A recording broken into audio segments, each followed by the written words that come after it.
Ng'okulaga obutali bumativu bwe bubadde mu bitundu by'eyo e Malaba ne Buyukwe, abatuuze nabo banaabidde abavuga ebimotoka ebisomba ebikajjo mu maaso. Babalumiriza okukozesa ebigambo ebiwemula ate nga babazibira amakubo ssaako n'okugoonoona. Bano bwe bati babasabye ebimotoka byabwe babeera tebasobola kubanga bw'aba tebasobola kubifuga bafune awalala we basobola okubanga babivugira.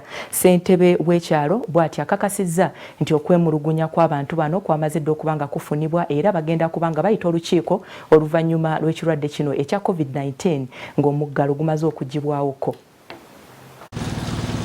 Abatuuze mu ggombolola y'Engogwe e Buyikwe batabukidde abasombi b'ebikajjo abaziba enguudo ne babamalako emirembe.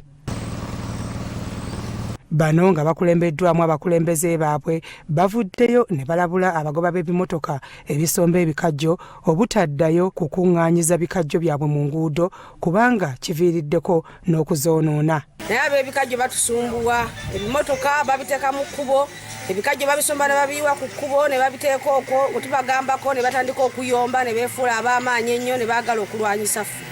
Ekkubo webalire kalifa webaletawo ne boonoonawo ate nga bamala batwala awalala nga nawo boonoonawo.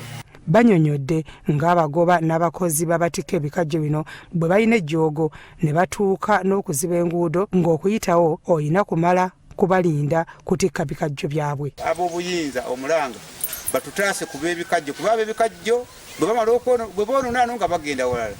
Ate sukaali tumugula buseere tebassa ku sukaali. Ffe tuli mu mbeera mbi nnyo, tubonabona amakubo tugakolera mu bulumi, enkuba etonnya buli wamu wafudde naye tetulinayo meta tajjaako eno mu kyalo kutugira ki kutuyamba ku makubo. Wano abatuuze ne ssentebe wa LC ey'okubiri ow'omuluka Lubongo Kato Moses bwe balabulidde abakozi b'omulimu guno obutaddayo kutikkira bikajjo mu luguudo.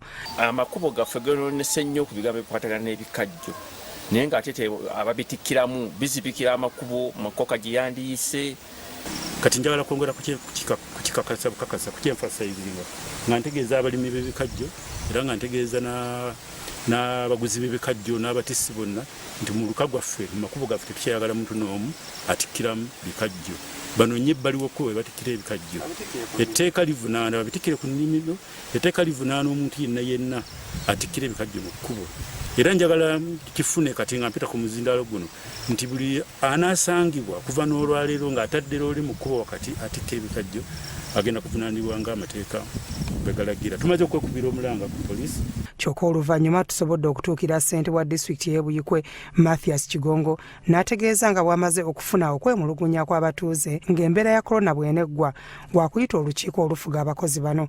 Tukizudde nti awaliwo obuzibu bungi, obuzibu obusooka obuli n'ekintu kino kwe kubeera nti abatissi n'abatambuza ebikajjo bino bwe bagenda obbikima ku nnimiro babijja mu nnimiro eri ne babireeta mu makubo agatambuza bannayuganda bonna ne baba nti ebikajjo bino babiteeka ebbali n'ebbali w'oluguudo ne baluziba lwonna ate ye emmotoka ne bagisimbira ddala mu masekkati g'oluguudo paka lwe banaamala okutikka ng'oluguudo terukola. Ekintu kino kikosezeza abantu abagenda ku mirimu gyabwe n'abantu abagenda okufuna ebyobulamu awalala okuba nti tebasobola kugamba ku bantu bano ate era bakaluubirirwa okubayitako babalinda paka lwe bamala okutikka loole eryoka eveewo. Mu ngeri y'emu avumiridde ekikolwa eky'abakulu bano eky'okuvuga endiima n'okumokola agagamba aganene nti tebisaana mu bantu era nga tayinza kubigumiikiriza.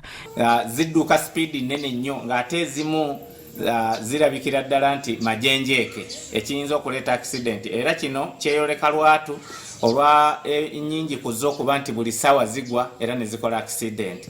Ekyo nakyo ekyokuvuga endiima tukirabye nga kitumenye nnyo era kiyinza okumalawo bannayuganda mu Buyikwe.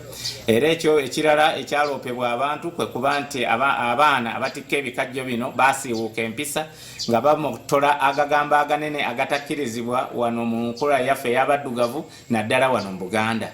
Naddala okuwemula n'okwogera agagamba agazito mu bantu aba bulijjo. Byayiga Eric, Kurasot TV, Omunnyo.